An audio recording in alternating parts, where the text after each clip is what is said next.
about this deal. I was scared to report it. Indiana basically looked at this and said this was the best they could do. TP3 would not be with the Clippers. Houston was trying to sign him. Blake Griffin, they want him to be the guy again. Steph Curry, the richest contract in NBA history. 5 years, $201 million.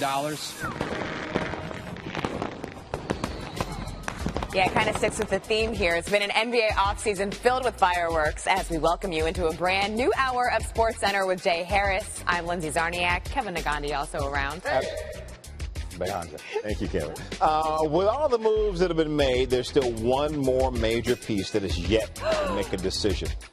Gordon Hayward. Speaking of Kevin, good morning, my friend. Come on over here. Hi, guys. Nice to see you. Hayward has taken all of his meetings and now must decide his future.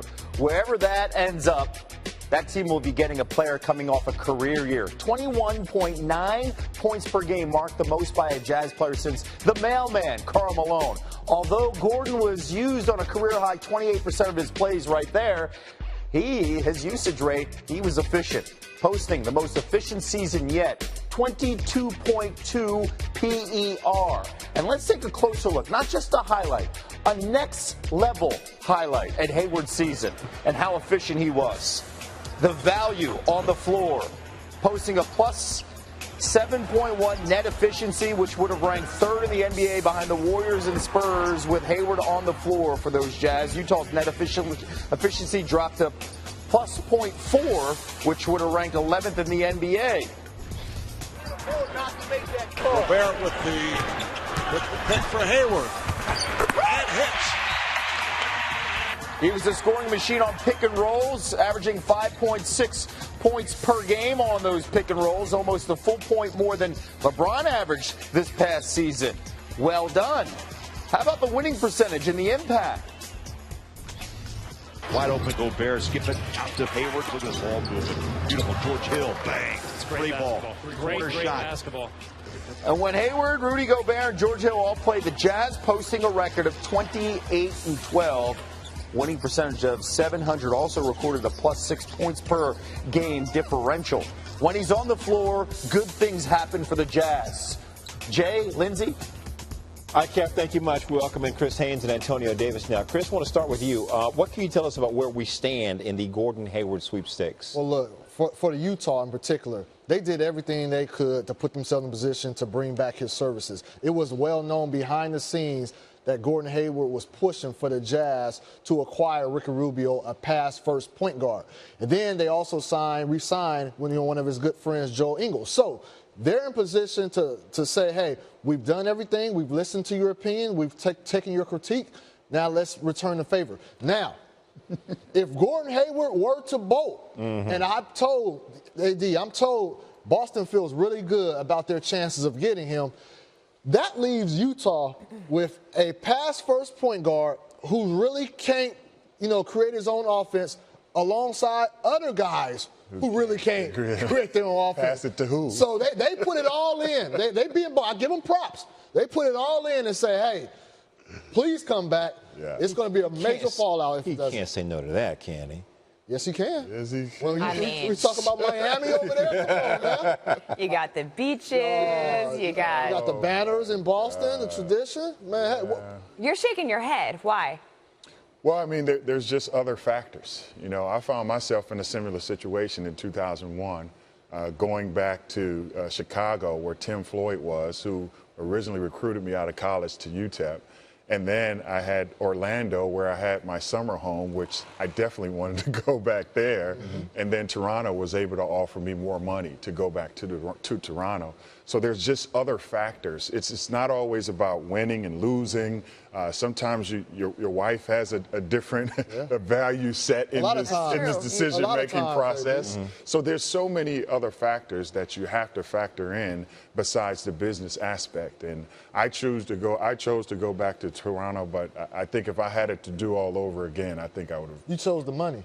Yeah, because it's not like today. There's a huge difference between 30 and 60 and 130 and 160. I mean, $100 million is $100 million. So we would just take that one off the plate once you get to that type of money. But then you have to start factoring in all the other things. How much would playing for your legendary coach, Don Haskins, right, have weighed in? Because we know that Hayward would have an opportunity to play with Stevens, his college coach at Butler. It's huge. I mean, it factors into, just your mindset and that comfortableness of knowing your coach and the way he's going to let you play and allow you to play. That friendship, I'm sure that they had. But there's a huge difference, like you said, between being in Miami and being in Boston.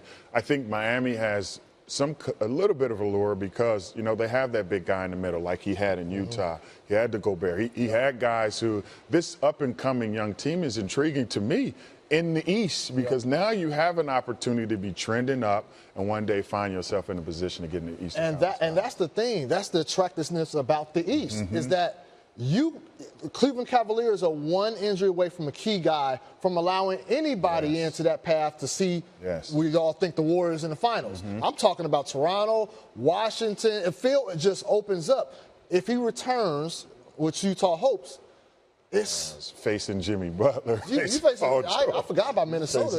It's all of them guys. It's stacked over there. It sounds like we're writing off Utah in this conversation. Well, just because you look at the other opportunities. I can't do that because just like AD took the money, the more money is in Utah.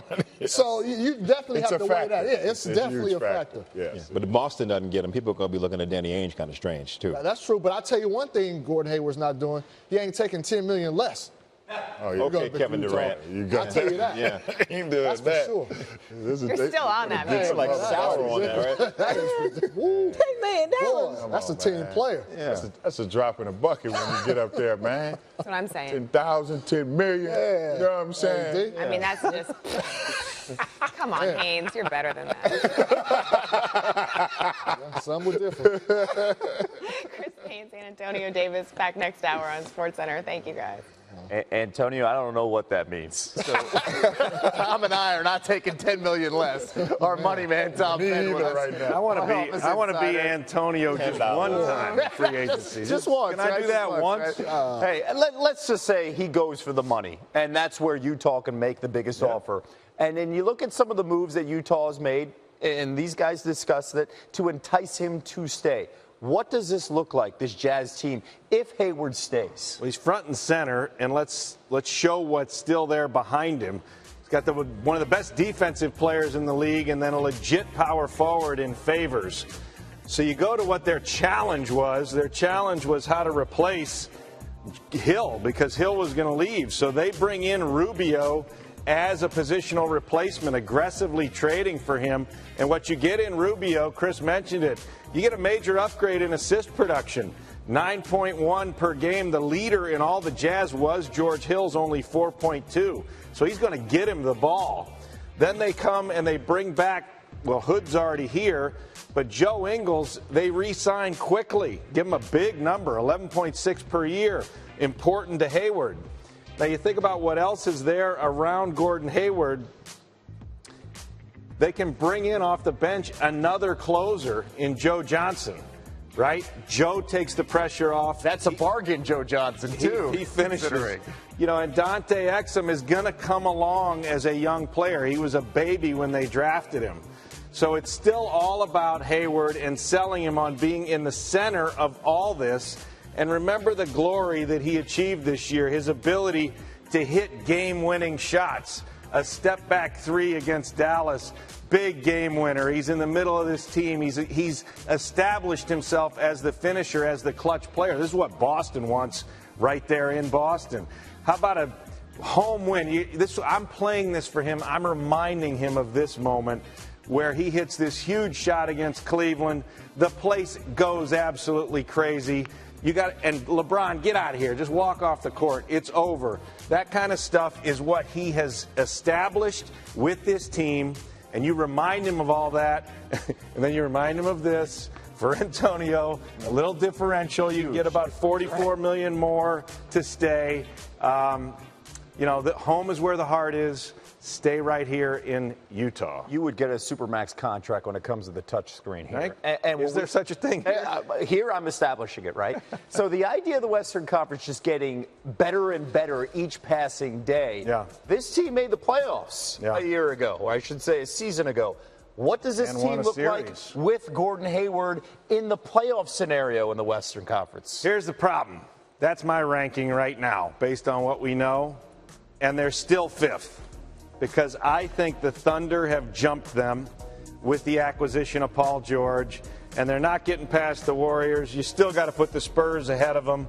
So they still sit right there at 5th. So if I'm negative recruiting against Gordon, it's like, look, you're not going to get there with what you got. Yes. Because everybody else in the arms race in the West. So I still think they're right there where they were. They finished 5th. They had 51 wins, and they won a playoff series.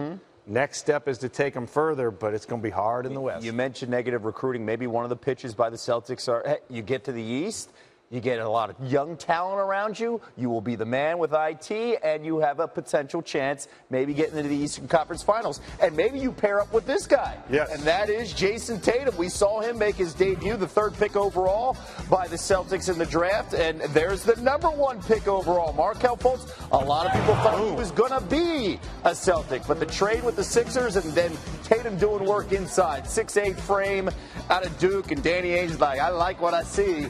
I like this is big picture. Maybe not 2018 World Championship banner. Maybe big picture down the road with these young guys surrounding Isaiah Thomas. Tatum doing work, and then Fultz as well.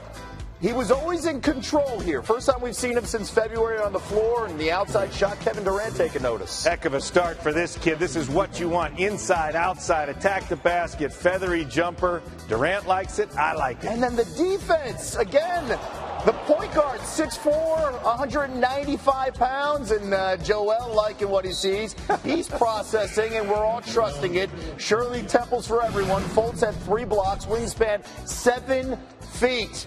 And then Tatum one-on-one.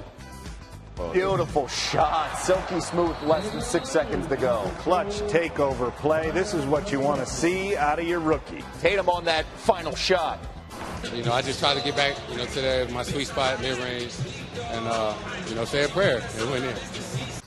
Fultz with a chance to answer now. Down 1, the Sixers coaches said, attack the rim. He did. He beat his man. It's the help defense, led by Jaylen Brown, who had a monster night. The Celtics hold on to win 89-88. Great performance. Tatum with 21, Fultz with 17. Front office types like Danny Ainge, when they're watching a game like this, and we're seeing a lot of youngsters, 18, 19, 20 years old on the floor, what are they looking for specifically in a game like this? Flashes of brilliance. You want to see what you drafted, and you want to have hope for the future. You got to prove it to your coaches, and you got to prove it to your organization. Summer League matters. We say it really doesn't, but I'm telling you, you sit there and sweat every possession. I've been there.